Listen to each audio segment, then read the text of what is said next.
Today on Historia Guide. If you heard the word chauvinist today, you probably either think of a quaint term for a man who looks down on a woman as inferior, or of someone who is blindly and excessively patriotic. The second meaning is the older, so let's start there. The word is in fact an eponym, meaning it comes from a person's name, and in this case, the possibly legendary Nicolas Chauvin, a soldier who supposedly served in the French army under Napoleon. There isn't any evidence that he actually existed, but nevertheless he became famous as a figure of blind patriotism and fervour for Napoleon, long after the emperor's ousting, and thus a figure of ridicule. The word in French goes back to the 1830s, and makes its way into English at least as early as the 1860s. Towards the end of the 19th century, the term broadened to refer not only to excessive patriotism, but also to other forms of excessive loyalty or belief in the superiority of one's own kind. It was then picked up in Communist Party circles in phrases such as race chauvinism and white chauvinism, in particular to counter racism in the United States. And following the model of those phrases, women in the Communist Party seem to have coined the term male chauvinism in the 1930s. After a brief vogue, the term mostly disappeared from view, that is until the feminist movements in the 60s and 70s. The children of former Communist Party members apparently revived the word, and from 1968 it took off again. However, the term didn't seem to have much staying power and began to decline in frequency from the late 1970s.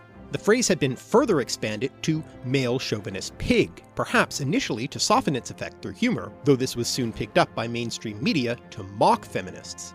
In fact, the earliest citation of that full phrase in the Oxford English Dictionary is in Playboy magazine, so perhaps it's not surprising that the term fell out of favour. Before the word chauvinism arose, the word misogyny could be used to refer to hatred of women. Greek misogynia and misogynes, used originally in reference to a disease or to a comic trope of a grumpy old man who hates his wife, are composed of the elements misos, hatred, and gyne, woman, distantly related to the English word queen. Misogyny and misogynist make it into English in the 17th century and develop an extended meaning of prejudice against women in the 20th century. But as we'll soon see, starting much earlier, Greek misogyny played a significant role in the development of Western misogyny. But first, we have to finish looking at the word chauvinism and related terms. It was around the time that the term male chauvinism came into vogue, specifically 1970, when the word patriarchy started to be used by feminists to mean a society dominated by men at the expense of women. The word actually goes back to Greek, coming from pater, father, and archein, to rule, and was used in various Christian senses, such as referring to certain bishops in the early church, with patriarchy first appearing in English in a 1561 translation of a text by Protestant reformer John Calvin, after whom the Calvinist church is named. John Calvin, or Jean Calvin as he is known in his native French, is tied into this story in another way, as the name Calvin is the northern French equivalent of the name Chauvin, from which we get the word chauvinism. It should be further noted that the name Chauvin is derived from the French word chauve, meaning bald, from Latin calvus. So I suppose you could say that this etymology, along with the paternalistic fatherly patriarchy, at least coincidentally, highlights the fact that we have old men to blame for sexual discrimination. And it was this coincidental connection between Calvin and chauvinism that inspired me to look at the religious roots of misogyny and the ties between chauvinism and other types of discrimination. It turns out that the confluence of the Christian tradition and Greek philosophy created a toxic environment for women in Western society for 2,000 years. Of course, the West doesn't hold the monopoly on misogyny, which can be found in many cultures around the world, and all available evidence suggests that misogyny is the oldest human prejudice. But since we're looking at English vocabulary, we'll have to stick with Western culture. And to do that, we'll have to first turn to the Jewish tradition, which would later become the foundation of Christianity. That early Jewish society was patriarchal is not particularly surprising in the context of the ancient world. What is notable is that they had a monotheistic religion with a fall of man creation myth.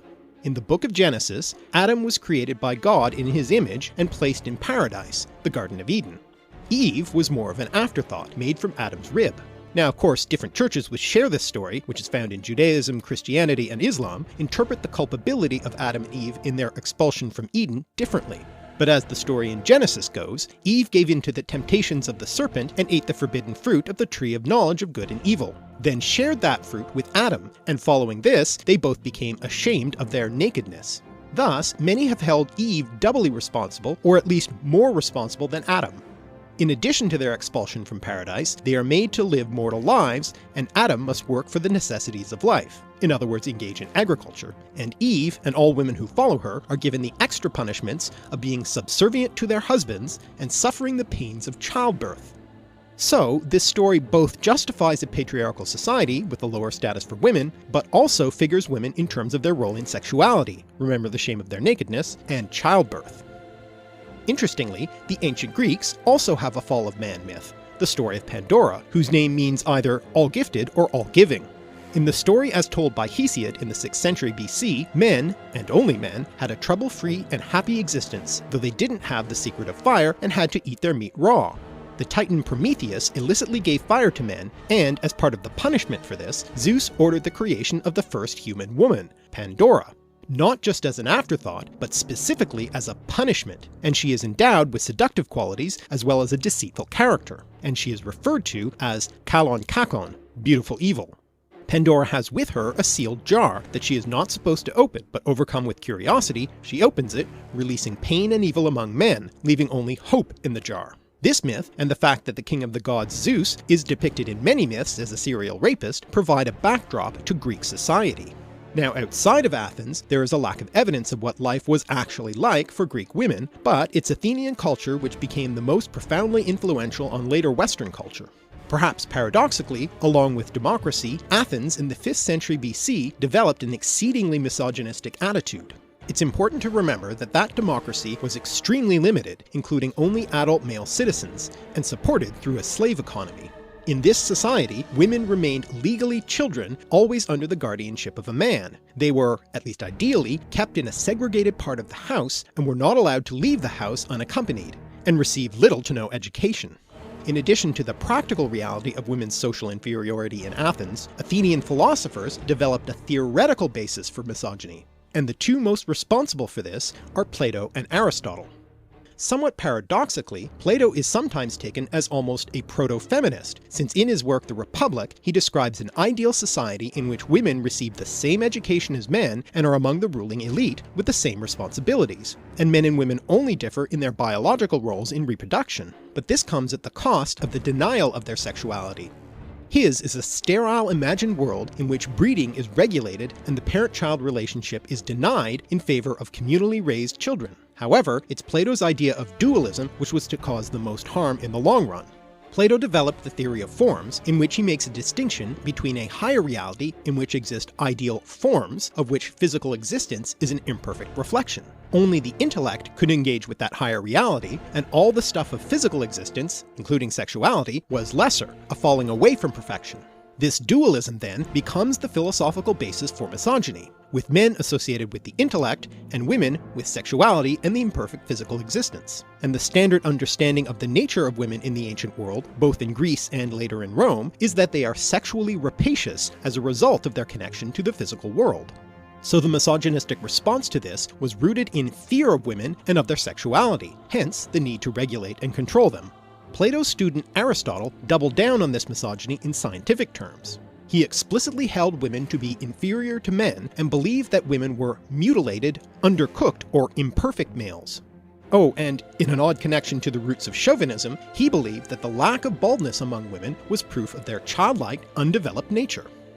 Moving forward, it's during the Roman period that Christianity grows out of the Jewish tradition, while also being heavily influenced by Greco-Roman philosophy. It's a terrible irony that Christianity would become one of the systemic drivers of misogyny, given that in its early years, women played a key role in its formation and spread. Jesus' statements about women in the Gospel are free from misogyny. He frequently defended women, and there were women among his followers. And women seem to have played central roles in the activities of the new religion as it grew and spread. The Apostle Paul's contributions to the nature of Christianity are perhaps only second to those of Jesus, and his attitudes toward women are somewhat contradictory. Though he states that there is neither male nor female, for you are all one in Jesus Christ, he also doubles down on the story of Adam and Eve, saying that women should be subservient to their husbands. And from Paul, we get the notion that sexuality is sinful and that celibacy is the ideal, but that if one couldn't handle chastity, it was better to marry than to burn. So, early Christianity provided the opportunity for women to choose a life of celibacy, which at least provided women with some control over their own fertility, giving them perhaps for the first time institutionally sanctioned reproductive choice. By the way, the word celibacy comes from Latin caelebs, unmarried, of unknown origin, but perhaps connected to the Proto-Indo-European roots caelelo, alone, or kehilo, whole. and only in the 1950s came to refer not only to remaining unmarried, but also to voluntary abstinence from sexuality, but we'll come back to this later. The early Christian theologian and philosopher Augustine was influenced by Neoplatonic philosophy, seeing his own struggles as a contest between the desires of the flesh and the striving of the will, and Augustine is largely responsible for the concept of original sin, that first trespass in the Garden of Eden caused human beings to fall away from perfection, and ever since humans have carried the burden of that sin, at least until the crucifixion of Christ. Over the course of the Middle Ages, that dualistic divide would continue to be the source of misogyny, and paradoxically it would come along with the increasing elevation of the figure of Mary, mother of Jesus. In AD 431, the Roman Church declared Mary was not only the mother of Jesus, but the mother of God. She had also been declared a perpetual virgin. If God was thought to be perfect, the mother of God couldn't be tainted by sin either. It's actually kind of a domino effect. The early churches first argued about whether Jesus was human or divine, or some combination, and Mary's status rose as a result of Jesus' elevation. She was also deemed not to have suffered death, but to have been assumed body and soul directly into heaven, a notion traceable back to at least the 5th century, and she became known as the Queen of Heaven. But in the long run, that wasn't enough. To explain her perfection, theologians eventually came up with the notion of the Immaculate Conception, that from the moment of her conception, God acted to keep her free from original sin, so that she existed in the state of perfection that Adam and Eve had before the fall, effectively removing all notions of sexuality from her, thus giving women an impossible standard to live up to. Be perfect like Mary, or you'll be the source of sin like Eve. 13th century theologian John Duns Scotus, so named because he hailed from Duns in Scotland, did a lot to develop the notion of the Immaculate Conception, though it didn't become church dogma until much later. Scotus, by the way, is also known for engaging with Plato's notion of forms, specifically the metaphysical problem of universals, arguing that universals, basically qualities, actually exist and are not just mental constructs. His philosophical followers, the Scotists, were later derisively referred to as dunces by humanists and Protestant Reformation theologians, thus giving us the word dunce, which, like chauvinist, is a pejorative word derived from a person's name. Duns Scotus is tied to the word chauvinism in another way, since Scotus's idea about intuitive cognition influenced Chauvin's name double, the Protestant reformer John Calvin, to argue that God can be experienced. Speaking of the Protestant Reformation, it would have mixed consequences for women. The Protestants, who by the way downplayed the significance of Mary, allowed clergy to marry, doing away with the rule requiring priestly celibacy. This idea of celibacy had been gradually developed in the Roman Church, but only became an absolute rule in the 12th century. The Protestant view contradicted Paul's teachings about the sinfulness of sexuality even in marriage, and by doing so, raised the status of marriage, and therefore women. But they also got rid of monasteries and convents, thus removing options for women who could no longer choose a life outside of marriage and have control over their bodies in terms of reproduction. The Protestants stressed the importance of direct access to scripture, which meant it was important for both men and women to be able to read, thus improving education for women. But they doubled down on patriarchal family structure, with the father leading the household in daily prayer. Reformers like John Calvin felt that women's place was in the home, and John Knox, the founder of the Presbyterian Church of Scotland, wrote a polemical work with the fiery title The First Blast Against the Monstrous Regiment of Women, even attacking the idea of women holding any civil authority. In the 19th century, and even later, some churches, such as the Presbyterian Church of Scotland, opposed the use of anesthesia for women giving birth, since that meant they wouldn't suffer the pains prescribed as their punishment in the story of Adam and Eve. Now, of course, different Protestant churches had different ideas about women, such as the Quakers, who did sometimes allow women to preach, and in more recent years, many Protestant churches have supported social reforms like women's suffrage, and in the 20th century, women clergy. To date, though, women are still barred from the clergy in the Catholic Church. And again, views differ around reproductive rights such as birth control and abortion, with not only Catholics, but also many Protestants digging in their heels. Getting back to the Middle Ages though, when more progressive ideas about women and sexuality did arise, the Church, unsurprisingly, tended to crack down on them. One dramatic example is the Church's reaction against Catharism from the south of France. The Cathars, from Latin cathari meaning the pure, ultimately from Greek katharos, pure, thus related to catharsis, literally a cleansing or purging, took the idea of dualism to extremes. They believed that there were two gods, the God of the Old Testament and the God of the New Testament. The Old Testament God created the physical world and was evil, while the New Testament God created the spiritual world and was good.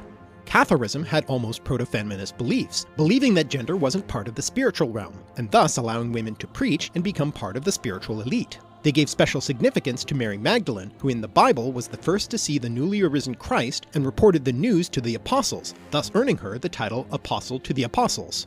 Pope Innocent III cracked down on the Cathars, calling for the Albigensian Crusade to wipe them out. It was called the Albigensian Crusade after the town Albi in the south of France, from the Roman personal name Albius, from a root meaning white. This word may have another tie-in to our story in the word bigot, related in sense to the word chauvinist, though the more common etymology has a different connection. The usual theory about the origin of the word bigot, which had the earlier sense of sanctimonious person or religious hypocrite, is that it came from the Germanic expression begod, by God. The story goes that in the 10th century the Viking Rollo of Normandy, upon receiving his dukedom from King Charles the Simple of France, refused to kiss the king's foot, saying "Nesse begod," or "No by God." Thus the French derisively referred to the Normans as bigots. In support of this theory of labeling a group by its favourite swear words, it's been pointed out that in France during the time of Joan of Arc, the English were referred to as goddams, and during World War I, American soldiers in France were called les somobiches. But the story does still have an air of folk etymology to it. Alternatively, in a less well-known, but perhaps more plausible version, bigot might be an abbreviation of albigo in reference to the Albigensian heresy, in other words the Cathars, and the word does first appear in French at around that time in the south of France. Now returning to more recent words for misogyny, though as we've seen the concepts it describes aren't new, it's in the 20th century that people have noticed them enough to need new words to label them, such as sexist and sexism. These words are surprisingly recent, at least in their modern sense of gender-based discrimination, and like male chauvinism have their origins in racial discrimination, again highlighting the important connection between sexism and racism, and I suppose at least retroactively demonstrating the importance of intersectional feminism. Sexist was introduced into feminist discourse by Pauline M. Leet in a 1965 speech given at Franklin and Marshall College, in which she explicitly proposed it as a term parallel to racist. The text of the speech was privately distributed among feminists until sexism appeared in print for the first time in Caroline Bird's 1968 book Born Female. And that same year, possibly independently coined, the words sexism and sexist were used in a pamphlet written by Sheldon Van Auken, again with the parallel with racism explicitly made. Van Auken recommended sexism and sexist as better terms than male chauvinism and chauvinist, and in the end it looks like his advice was followed. Of course, the countering of sexism had its own terminology, and we can see a trajectory similar to that of male chauvinism with the term women's liberation. The earlier term had been feminism, which first appeared in the 19th century, originally as a generic term equivalent to femininity or in biological or medical senses. But soon enough, feminism and feminist were adopted by 19th century advocates for women's rights, and it should be pointed out that feminism, when used by feminists themselves, doesn't mean hatred of men or discrimination against men, but instead equality of all people. After women's suffrage was achieved, these words went into decline, and in the 60s and 70s, feminists often preferred the terms women's liberation, which had been around since the end of the 19th century. But soon enough, women's liberation was adopted by their opponents in such formulations as women's lib and liber, and by the mid-70s it too went out of fashion, with feminism re-emerging to fill the void. And so, from this historical and etymological trail, we can see the foundations of misogyny in modern Western culture. We see the battle for control over reproduction informed by Eve's punishment, not to mention body shaming and calls for female modesty and dress codes that frame girls as an irresistible temptation for boys, drawing them away from intellectual pursuits in schools. Thus, women are the target of slut-shaming, and the word slut provides an informative example.